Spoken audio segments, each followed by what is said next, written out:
Hi everyone, good morning. आज हम start कर रहे हैं पार्ट 7 डिमांड एनालिसिस का और हमारा क्वेश्चन आज का है explain the exceptions to the law of demand. Exceptions to the law of demand का अर्थ क्या है, मतलब क्या है? एक्सेप्शंस मतलब होता है the cases which are not applicable to the law of demand. Applicable ही नहीं होगा लॉ ऑफ डिमांड पर। That means in exceptional case the demand curve slopes upward from left to right, indicating direct relationship between price and demand. हमने generally क्या देखा है law of demand में? जो डिमांड कर्व होता है वो डाउनवर्ड स्लोप होता है from left to right, indicating inverse relationship between price and demand.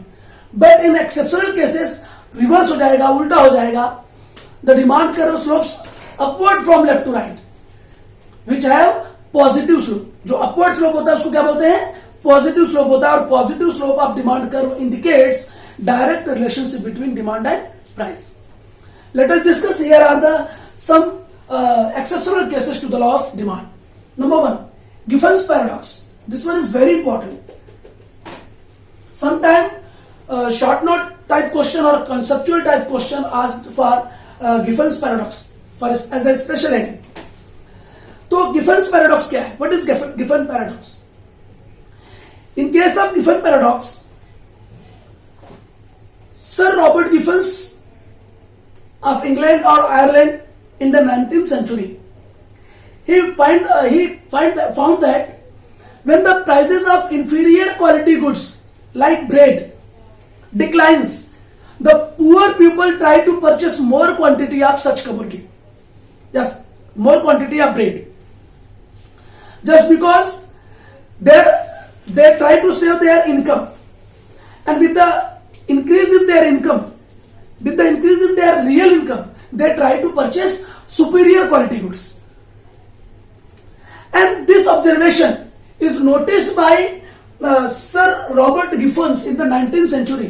Therefore, this is also called as Giffen's paradox. तो Giffen goods मतलब होता है inferior quality goods. When the prices of inferior quality goods decline, its demand also decline. So there is direct relationship between price and demand. Poor people try to save their real income, and with the increase in their real income, they try to purchase some superior quality of goods.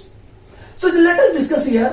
In case of certain inferior goods को क्या बोलते हैं? Giffen goods बोलते हैं. It is observed that when price falls, ऐसा observe किया गया कि जब कीमतें गिरती हैं, the people buy less of such inferior goods. जो कंज्यूमर है या लोग हैं वो क्या करते हैं? कीमतें गिरने पर इसकी कम क्वांटिटी परचेस करते हैं। जरा मैं यहां पर रुकता हूं, जरा ध्यान दीजिए। हमने लॉ ऑफ डिमांड में क्या देखा था कि जब कीमतें गिरती हैं तो डिमांड बढ़ती है, लेकिन इस केस में तो ऐसा नहीं हो रहा है।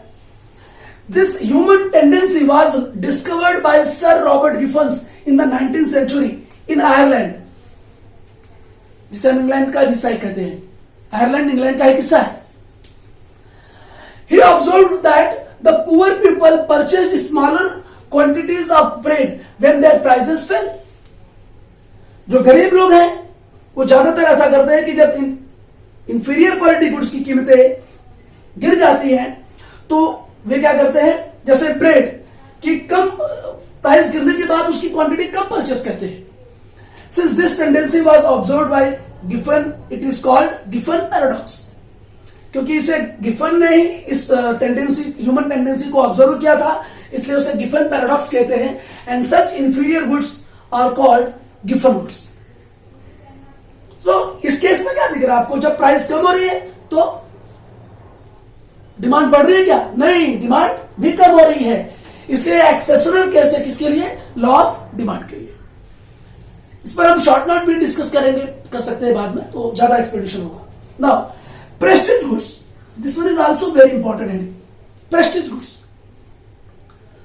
हम ऐसा कह सकते हैं status symbol goods. It is found that it is general observation that rich people try to purchase prestige goods to maintain their economic status in the society. समाज में अपना आर्थिक जो रुतबा है, स्टेटस है, उसको दिखाने के लिए या शो ऑफ करने के लिए क्या करते हैं, प्रेस्टीज गुड्स परचेस करते हैं इवन एट हायर प्राइसेस। होता है ना, कुछ अमीरों की आदत होती है कि यार मेरे पास ये चीज है, बहुत ज्यादा कीमत में मैंने खरीद के लाया है, तो शो ऑफ करने की क्वालिटी होती है उनकी है। या to maintain their economic status in the society, समाज में अपना आर्थिक स्थिति मेंटेन करने के लिए कि हम बहुत ज्यादा क्या है, रईस है, ऐसा शो ऑफ करने के लिए क्या करते हैं, प्रेस्टीज गुड्स परचेस करते हैं। तो यहां पर क्या हुआ, ज्यादा कीमत पर ज्यादा गुड्स परचेस कर रहे हैं, ज्यादा कीमत पर डिमांड कर रहे हैं, तो लॉ ऑफ डिमांड यहां पे कहां ब्रोकन हो गया ना। लॉ ऑफ डिमांड क्या कहता है कि कीमतें कम होने पर ज्यादा डिमांड होगी, लेकिन ऐसा यहां पे नहीं हो रहा है। देखिए prestige goods, expensive goods like diamond, gold etcetera are status symbol, ये स्टेटस सिंबल गुड्स है। So rich people buy more of it when their prices are high, जब इनकी कीमतें ज्यादा होती हैं तो अमीर लोग इसको ज्यादा खरीदते हैं और एज ए स्टेटस सिंबल के रूप में खरीदते हैं, ताकि उनका जो अच्छा शो ऑफ करने की कोशिश करते हैं कि समाज के अंदर उनका जो है आर्थिक स्टेटस लोग देखें, समझें और उन्हें कहें कि हाँ भाई बहुत ऊंचा व्यक्ति है। तो इसकी वजह से इस केस में भी क्या होगा, डिमांड करो क्या होगा, अपवर्ड स्लोपिंग जाएगा। डायरेक्ट रिलेशनशिप हो गया प्राइस और डिमांड का, तो लॉ ऑफ डिमांड तो टूट गया, तो एक्सेप्शनल केस हो गया लॉ ऑफ डिमांड के लिए। नेक्स्ट है स्पेकुलेशन। स्पेकुलेशन मतलब देखिए अनुमान लगाना, एक स्पेकुलेट करना, एक अनुमान लगाना। हमने इसको बहुत जगह पे डिस्कस किया है। जब कंज्यूमर ऐसा अनुमान लगाता है कि प्राइसेस कम होने वाले नियर फ्यूचर में, तो even at low price in the present he doesn't try to purchase the more quantity of the commodity, या उसे लगता है कि भविष्य में और प्राइसेस बढ़ने वाली हैं, तो वर्तमान में हाई प्राइस होने पर भी वो क्या करता है, ज्यादा क्वांटिटी खरीद लेता है। तो यहां पर भी लॉ क्या हो गया, सही नहीं रह जाता है। तो क्या कह रहे हैं देखो, if the prices are expected to rise in future, consumer को ऐसा लगता है कि नियर फ्यूचर में प्राइसेस क्या है, उसका एक्सपेक्टेशन ऐसा अनुमान है कि नियर फ्यूचर में कीमतें बढ़ने वाली है। In future more will be bought today even at high price, वो क्या करेगा, अधिक कीमतों पर भी आज की रेट में ज्यादा खरीदेगा। वो इसलिए ऐसा कर सोच रहा है कि भविष्य में और कीमतें बढ़ सकती हैं, तो वर्तमान में ज्यादा कीमत पर ज्यादा क्वांटिटी खरीद लेगा। तो ज्यादा कीमत पर ज्यादा क्वांटिटी खरीदेगा तो फिर इसका मतलब क्या हुआ, एक्सेप्शनल केस हो गया ना लॉ ऑफ डिमांड के लिए। So the law of demand will not hold good when people expect future changes in price. जब लोग ऐसा फ्यूचर चेंजेस इन प्राइस के बारे में एक्सपेक्टेशन करेंगे, स्पेकुलेशन करेंगे, तो जो लॉ ऑफ डिमांड है वो सही नहीं रह जाएगा, यानी कि एक्सेप्शनल केस हो जाएगा। इस केस में भी क्या होगा, डिमांड करो अपवर्ड स्लोपिंग होगा। स्टार्ट। तो हमारा नेक्स्ट पॉइंट है फोर्थ, प्राइस इल्यूशन। इल्यूशन मतलब यहां पे होगा भ्रम। कंज्यूमर को प्राइस को लेकर के भ्रम होता है। किस प्रकार का भ्रम होता है, कंज्यूमर को ऐसा फील होता है कि जो ज्यादा प्राइस वाला गुड्स है, जो कॉस्टली गुड्स है, जिसकी कीमत ज्यादा है, वह गुड्स क्या होगा, बेटर क्वालिटी का गुड्स होगा, ऐसा भ्रम होता है कंज्यूमर को। और इस चक्कर में वो क्या करता है, ज्यादा प्राइस वाले गुड्स की ज्यादा क्वांटिटी परचेस करता है या बाई करता है। तो इस केस में भी क्या होगा, जो डिमांड कर्व होगा वो अपवर्ड स्लोप होगा, क्योंकि यहां पे डायरेक्ट रिलेशनशिप हो गया प्राइस और डिमांड का। तो देखिए consumers have an illusion, consumer के पास एक भ्रम ऐसा होता है that high priced goods are of a better quality. उसे ऐसा लगता है कि जो हाई प्राइस्ड गुड्स है वो बहुत बेहतरीन गुणवत्ता वाला गुड्स है। Therefore, the demand for such goods tends to increase with the rise in their prices. जैसे ही इन गुड्स की कीमत बढ़ती है वैसे उसकी डिमांड को क्या करता है, बढ़ा देता है। For example branded product which are expensive are demanded even at high prices. हम बहुत सारे कंज्यूमर देखो हमेशा ब्रांडेड प्रोडक्ट लेते हैं, उनको लगता है कि इसकी कीमत बहुत ज्यादा है तो ये ब्रांडेड है और इसकी ये बहुत अच्छा होगा। तो ये एक प्रकार का भ्रम है, जरूरी नहीं है लेकिन भ्रम है ऐसा। तो इस कारण इस केस में जो डिमांड कर होगा वो अपवर्ड स्लोपिंग होगा, which are an exceptional case to the law of demand. Next है ignorance. Ignorance about what, awareness. कुछ कंज्यूमर ऐसे होते हैं जो मार्केट के बारे में अवेयरनेस उनको नहीं होता है। वो किसी एक ही मार्केट में जाते हैं, एक ही मार्केट से गुड्स परचेस करते हैं और उनको ये नहीं मालूम होता है कि कहीं और दूसरे प्लेसेस पर भी मार्केट है, वहां पे प्राइसेस क्या है। इस प्रकार की इग्नोरेंस करते हैं, यानी कि हम कह सकते हैं कि they don't aware about the market conditions. अलग अलग मार्केट के कंडीशंस क्या है, अलग अलग मार्केट में उस गुड्स की प्राइसेस क्या है, उसके बारे में अवेयरनेस की कमी होती है कंज्यूमर में। और ऐसा कंज्यूमर क्या करता है, इग्नोरेंस के कारण क्या करता है, वो ज्यादा कमोडिटी परचेस करता है हाई प्राइसेस पर। जैसे देखिए, समटाइम्स ड्यू टू इग्नोरेंस, एक प्रकार इग्नोरेंस मतलब नजरअंदाज करना होता है या अवेयर ना होना, people buy more of a commodity at a higher price या हाई प्राइस। ये किन कंज्यूमर पर एप्लीकेबल होता है, जो कंज्यूमर बिल्कुल अवेयर नहीं होते हैं चेंजिंग मार्केट कंडीशंस को लेकर के, they don't aware about the changing market conditions. This may happen when consumer is ignorant about the price of that commodity eight other places. Other places का मतलब है अदर मार्केट्स की बात कर रहे हैं ना, अदर प्लेसेस पे, दूसरी मार्केट्स में या दूसरी जगहों पर उस गुड्स की कीमतें क्या चल रही है, कीमत क्या चल रही है, वो इस प्रकार से इग्नोरेंट करता है, तो वो अवेयर नहीं होता है, दैट्स व्हाई वो ज्यादा कीमत पर ज्यादा गुड्स परचेस कर लेता है। And this is also an exceptional case to the law of demand. Now habitual goods, there are some consumers who are always purchase goods due to their habits.